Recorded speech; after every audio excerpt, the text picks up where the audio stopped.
Sam Wilson here at Sam's Antique Motors. Today I've gotten some feedback that some of my videos may not be as exciting for everyone that it is for a few. Some might even say they are boring. So I've decided to put together a little video that brings it a little closer to home and shows some of you that are more domesticated a little how-to. For those of you that are experienced in these matters, you may want to just flip to the end. On the timestamp, I've got a special tip for married men. Other than that, let's get started. Hey, before we get started today, please take a second to subscribe to the channel. And if you're already subscribed, well, you're freaking awesome. While you're at it, tap the bell, and that way you'll get a notification each time I post one of these exciting videos. And that way you'll never miss a new episode on this or any future builds. Finally, if you like the video or you learned something today, well, give it a thumbs up and drop me a comment in the comment section, because you can imagine how much I like to read all those comments. And your likes and comments really do help me reach a broader audience. So with that, let's get started. Now in my videos, I'm usually not after a bunch of clickbait. I'm usually trying to show someone something I've learned how to do, and that's usually some pretty obscure bullshit. Taking apart the front axle on a NAPCO truck, which I don't know how many they made, but I'm just guessing somewhere around 1,000. There's not a large audience for that, but the few audience members that are out there generally don't know how to do something, and when I figure it out, I try to share that. So I do a lot of work here in the old Sam Wilson Resto-Rat shine-up shop, and that work's pretty diverse. So I have a paint room. I've got a 70 Jimmy that's a survivor truck, several mill shop, machine shop tools. I restored this windmill kind of like a kid building a car in the basement. I'm not exactly sure how to get it out now that it's assembled. Got an old Rolls Royce over here that's next in line. This is a 56 GMC rolling chassis ready for the motor. And I've got a bunch of other stuff in here. So I restore pedal cars. This is a pedal car I bought in Georgia. My dad probably has 100 of them. This is an old gas pump I bought when I was 15. This is a Fry May West, and it was in Vernon, Texas. This is a picture of the gas station that it was in. More pedal cars. This is a little 10-horse Silver Streak racing motor for a pickle fork boat that I'll get to one day. Cigarette machine, of course, I stopped smoking a long time ago. These are some Model A's. Started when I was this was the first car I ever built. This is a 1930 two-door sedan. I built this when I was 13. This is a little MGA undercover. We got airplanes up here at the top, a couple of restored lanterns. This way up at the top is a little go-kart that I dug out of the trash when I was about 8 years old. I finally got around to restoring it a few years ago, so it's a little branded Model T go-kart. And then, of course, this is the famed Sam's Antique Motors bar, complete with pachinko machine for those who need extra entertainment. And I've got the autographed Trump photo next to the deer head. This is the first deer I shot. So again, it's a pretty diverse operation here in the shine-up shop. And I also do boats. So in addition to boats and motorcycles, this is a Ariel 4 Square, very rare motorcycle with engine has 4 pistons in it. So there's a piston here, piston here, piston here, piston there, 2 crankshafts. Pretty rare bike.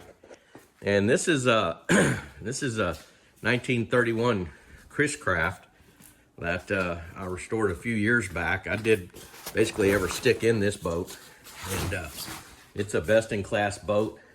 It won best in class at the Kima Wheels and Keels. Every screw on it is put back the way it was, original motor, and there's only 8 left. There were 285 made, 8 left. And this is what it looked like when I started. So it was pretty much of a wreck. So again, I'm just generally trying to do some pretty obscure stuff. And when I learn something, which is often because I don't know much, I try to share it. So today I'm going to focus on a skill that many of you probably need, because you might not all be like me. Now, my first wife very diligently makes me lunch every day when I eat lunch and is quite adept at the kitchen, but not all of you are. So for those of you who like to cook for your man, and I'm not being misogynistic here, I have two lovely favorite daughters who work on cars and have restored a 1971 Dodge Challenger to, again, show-winning condition. So it could be men cooking for women, but in most cases, we'd have to admit it's women cooking for men who restore cars, most of which are fat white men with big beer bellies. So for those of you who don't really know how to serve beans from a bowl or need some guidance on warming up whole kernel corn, this is a video for you. Now, the first thing I'm going to go through is the tools I have. So when I go to warm up food in the shop, first thing you're probably going to need is a way to get the can open. So I've got a die grinder. You're going to need your stirring spatula. I prefer a 5/16 snap-on screwdriver. You'll need a pot holder. And you may need some other items, but including a mill if you want to get it open the old-fashioned way. So with that, let's get into the meat of how to make this happen. First off, you want to make sure you have a really clean work surface. So chemicals, not so much a problem, but you want to make sure you get all the stuff, off the work table so you got plenty of room to work. All these bolts that are specific to special bolts for cars, classic cars, probably don't want to get those in your food surface, and you really want to make sure you have a really clean place. I like to keep my cooktop clean, and that's why I use special stainless cleaner to do that. Now, the next thing I do is I never like to promote brand products, and that's why the first thing I do here is for things like Del Monte, my favorite brand that I love amongst any other, is I like to debrand them. Because we would never want to focus on branding a Del Monte favorite whole kernel corn in a Resto-Rat video. So now that I've got the can debranded, let's focus on how to get into it.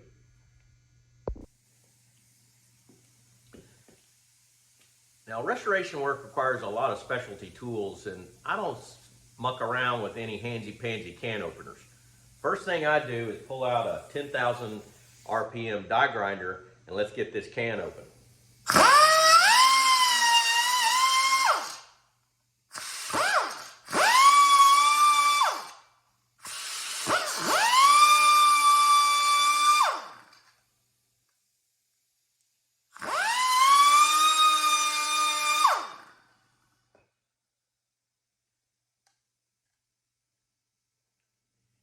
That, my friends, is all it takes.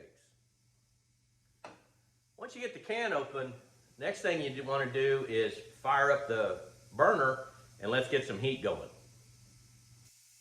Now, since some of you may have fallen asleep in some of my videos, and I realize this may be like watching a pot boil. Oh, well, this kind of is watching a pot boil, but in any way, I generally like to put a little auxiliary heat on things when I'm first getting them started, just to get them warmed up a little quicker as we're waiting on the burner to warm up. And that's why I use my handy dandy cutting torch. You never know when you're going to need just a little extra heat to get these things brought back into play and get them warmed up. Yes, sir. This is the way to get some heat on the subject in a hurry. I'll adjust the video. So all we're going to do is get this warmed up nice and warm, ready to eat. And while we're waiting on this to happen, I thought I'd show a little video of my girls restoring their project, doing an engine swap on an 85 Chevy, just so you know that I'm not a male chauvinist. because I know there's as many women in this sport as there are men.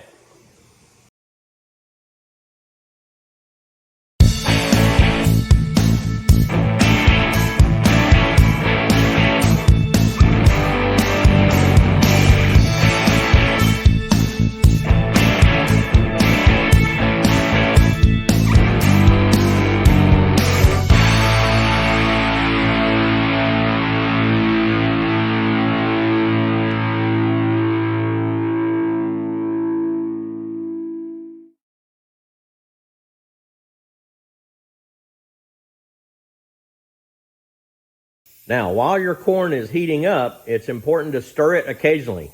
As I said, a nice 5/16 snap-on screwdriver does just the trick. This gets it all nice and stirred so you have even heating all the way through. And occasionally, you want to check temperature. Let's just see here.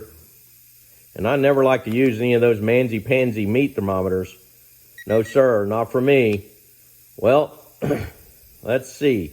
Yep, looks like we're at 199 degrees, so that's just about eating temperature.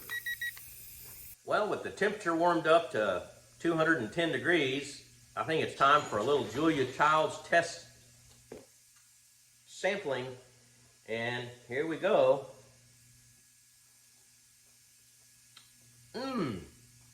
That corn is delicious. Another lunch ready to go at the Resto-Rat Shine-Up shop. And with that, it's time to move our lunch to our fancy place setting. No detail is spared when I'm serving up lunch at the Resto-Rat Shine-Up shop. Well, that concludes our episode on lunch at the Resto-Rat Shine-Up shop. I hope those of you that are spouses of restorers can now get a full appreciation of what's involved in these videos and why the content is so exciting to watch.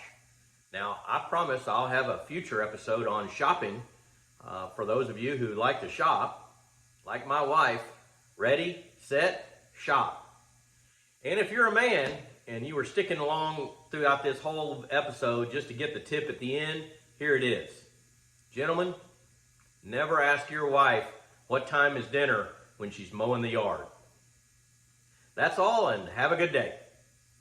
Well, I hope you learned something today. If you did, consider subscribing to the channel, and don't forget to ring that bell so you get notification of future videos that will be equally as exciting as the one you just watched. Now, before you go, give me a thumbs up on the video and drop a comment in the comment box if you got any kinds of questions or just think you got to sound off on something. If you have something specific you want to know how to do, well, leave me a comment and I'll see if I can't capture some content for a future video. Hope you have a great day, and I'll see you back here for another Resto-Rat episode real soon. Download the Resto-Rat app today to begin managing, tracking, and documenting your restoration project.